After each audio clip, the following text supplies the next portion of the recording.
اب میں اپنے محبوب کے لیے اپنے محبوب کا ایک گیت اس کے تاکستان کی بابت گاؤں گا۔ میرے محبوب کا تاکستان ایک زرخیز پہاڑ پر تھا، اور اس نے اسے کھودا اور اس سے پتھر نکال پھینکے اور اچھی سے اچھی تاکیں اس میں لگائیں اور اس میں برج بنایا، اور ایک کولو بھی اس میں تراشا اور انتظار کیا کہ اس میں اچھے انگور لگیں، لیکن اس میں جنگلی انگور لگے۔ اب اے یروشلم کے باشندوں اور یہودا کے لوگوں، میرے اور میرے تاکستان میں تم ہی انصاف کرو کہ میں اپنے تاکستان کے لیے اور کیا کر سکتا تھا جو میں نے نہ کیا، اور اب جو میں نے اچھے انگوروں کی امید کی تو اس میں جنگلی انگور کیوں لگے؟ میں تم کو بتاتا ہوں کہ اب میں اپنے تاکستان سے کیا کروں گا۔ میں اس کی باڑ گرا دوں گا اور وہ چراگاہ ہوگا، اس کا احاطہ توڑ ڈالوں گا اور وہ پامال کیا جائے گا، اور میں اسے بالکل ویران کر دوں گا۔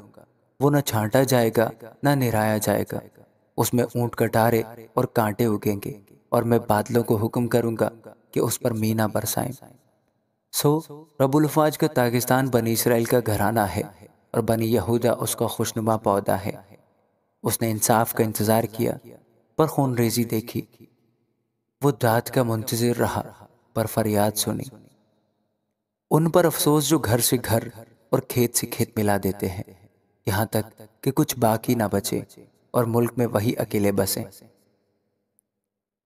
رب الفاج نے میرے کان میں کہا، یقیناً بہت سے گھر اجڑ جائیں گے، اور بڑے بڑے عالیشان اور خوبصورت مکان بھی بے چراغ ہوں گے، کیونکہ 15 بیگھے تاکستان سے فقط ایک بطمہ حاصل ہوگی اور ایک خمر بیج سے ایک ایفا غلہ۔ ان پر افسوس جو صبح سویرے اٹھتے ہیں تاکہ نشہ بازی کے در پہ ہوں، اور جو رات کو جاگتے ہیں جب تک شراب ان کو بھڑکا نہ دے، اور ان کے جشن کی محفلوں میں بربط اور ستار اور دف اور بین اور شراب ہیں، لیکن وہ خداوند کے کام کو نہیں سوچتے اور اس کے ہاتھوں کی کاریگری پر غور نہیں کرتے۔ اس لیے میرے لوگ جہالت کے سبب سے اسیری میں جاتے ہیں، ان کے بزرگ بھوکوں مرتے اور عوام پیاس سے جلتے ہیں۔ پس پاتال اپنی ہوس بڑھاتا ہے اور اپنا منہ بے انتہا پھاڑتا ہے، اور ان کے شریف اور عام لوگ اور غوغائی اور جو کوئی ان میں فخر کرتا ہے اس میں اتر جائیں گے، اور چھوٹا آدمی جھکایا جائے گا اور بڑا آدمی پست ہوگا، اور مغروروں کی آنکھیں نیچی ہو جائیں گی۔ لیکن رب الفاج عدالت میں سربلند ہوگا، اور خدائے قدوس کی تقدیس صداقت سے کی جائے گی۔ تب برے گویا اپنی چراگاہوں میں چریں گے، اور دولت مندوں کے ویران کھیت پردیسیوں کے گلے کھائیں گے۔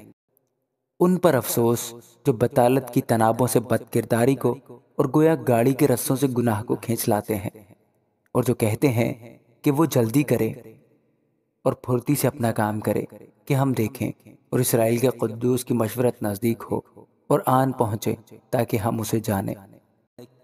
ان پر افسوس جو بدی کو نیکی اور نیکی کو بدی کہتے ہیں، اور نور کی جگہ تاریکی کو اور تاریکی کی جگہ نور کو دیتے ہیں، اور شرینی کے بدلے تلخی اور تلخی کے بدلے شرینی رکھتے ہیں۔ ان پر افسوس جو اپنی نظر میں دانش مند اور اپنی نگاہ میں صاحب امتیاز ہیں۔ ان پر افسوس جو میں پینے میں زوراور اور شراب ملانے میں پہلوان ہیں، جو رشوت لے کر شریروں کو صادق اور صادقوں کو ناراض ٹھہراتے ہیں۔ بس جس طرح آگ بھوسے کو کھا جاتی ہے اور جلتا ہوا پھوس بیٹھ جاتا ہے، اسی طرح ان کی جڑ بوسیدہ ہوگی اور ان کی کلی گرد کی طرح اڑ جائے گی، کیونکہ انہوں نے رب الفاج کی شریعت کو ترک کیا اور اسرائیل کے قدوس کے کلام کو حقیر جانا۔ اس لیے خداوند کا قہر اس کے لوگوں پر بھڑکا، اور اس نے ان کے خلاف اپنا ہاتھ بڑھایا اور ان کو مارا، چنانچہ پہاڑ کانپ گئے اور ان کی لاشیں بازاروں میں غلاظت کی مانند پڑی ہیں۔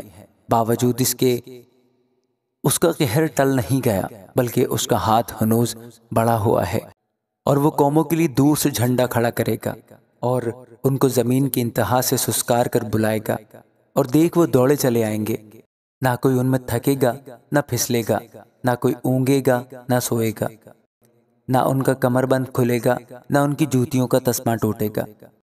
ان کے تیر تیز ہیں اور ان کی سب کمانیں کشیدہ ہوں گی، ان کے گھوڑوں کے سم چکماک اور ان کی گاڑیاں گرد باد کی مانند ہوں گی۔ وہ شیرنی کی مانند گرجیں گے، ہاں وہ جوان شیروں کی طرح دھاڑیں گے۔ وہ غرا کر شکار کریں گے اور اسے بے روک ٹوک لے جائیں گے، اور کوئی بچانے والا نہ ہوگا۔ اور اس روز وہ ان پر ایسا شور مچائیں گے جیسا سمندر کا شور ہوتا ہے، اور اگر کوئی اس ملک پر نظر کرے تو بس اندھیرا اور تنگ حالی ہے، اور روشنی اس کے بادلوں سے تاریک ہو جاتی ہے۔ آمین۔